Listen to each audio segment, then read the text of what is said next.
thank you for inviting us, for putting me with our good colleague. The last time we met was on TV, on Arab TV. 2 weeks ago with Hanan Ashrawi, we were 3 of us. Thank you so much for your work in general. You have been good to all of us who are working in the field of public policy, Middle East, for so many years. You have honored me also in the Senate, and that's marvelous. Thank you so much. I'd like to thank everybody who's here, including some of the friends who I see again and again in these events. Thank the staffers, and thank, of course, the lawmakers who provided us with this space. Just to let you know where I'm coming from, I'm still jet-lagged, coming from Brussels and Paris, where I launched my new book, En Français and French, for the first time. That's my first book, so if anybody reads French in your communities, voilà. The title is Du printemps arabe à l'automne islamiste, from the Arab Spring to the Islamist fall. In English, it's different connotation than in French. I also spoke at the European Parliament about the subject today, so it's good to do a transatlantic analysis of what's the feeling there and what's the feeling here. The subject today is Syria. And I will begin with this very important map selected by the good professor, our colleague, that shows the ethnic areas, ethnic political areas of Syria. And I'm sure that he is going to be covering this. My small contribution today is going to be about two things. How we, the U.S., failed in Syria. That's the short title.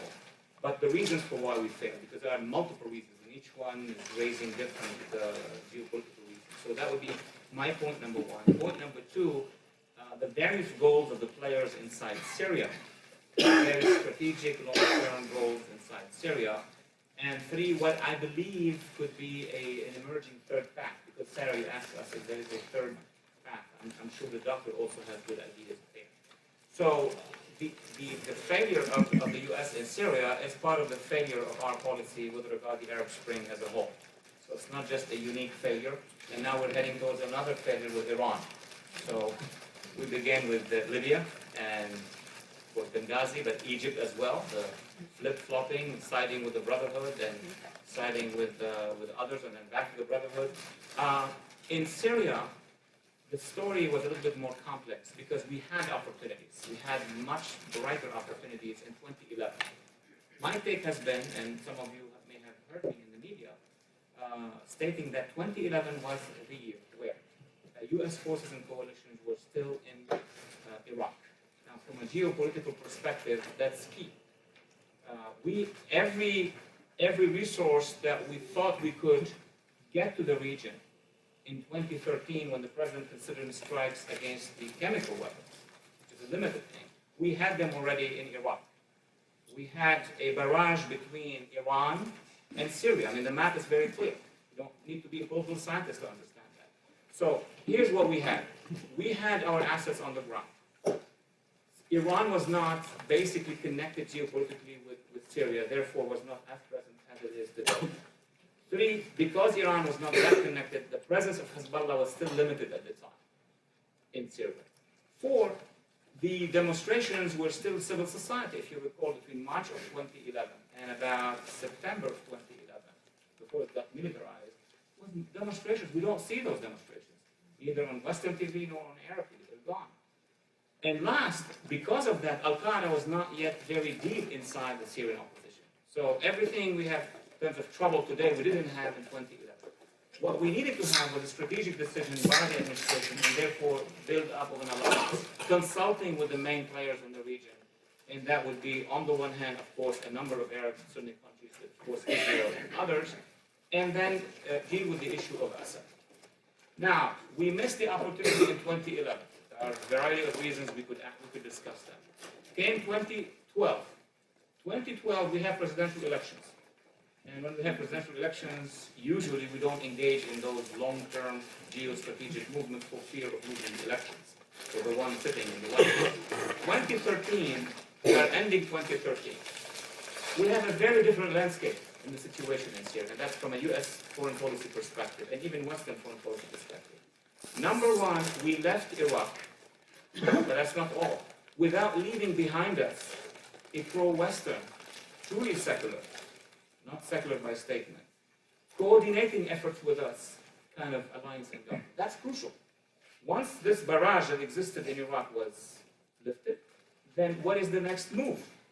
Any student in political science will tell you that the Iranians are going to be using Iraq to connect with Syria and change the entire landscape. That's what happened. So today, when we consider any action in Syria, we will have to have this action considering 4 countries, not just one. You have the Iranian factor, which is now in Syria, the Iraqi factor, which is now also in Syria, and of course Hezbollah as a result. It's really a sheer game of geopolitics. When we are considering Syria today, civil society is not in control of the opposition anymore. That's different from Egypt, that's different from Tunisia. I think you agree with me that Egypt corrected its own path with its own civil society. That's worth another probably discussion. Tunisia is about to do the same. And I'm a firm believer that parts of Libya may follow that path. But Syria, civil society is now sidelined because of the heavy militarization of the conflict.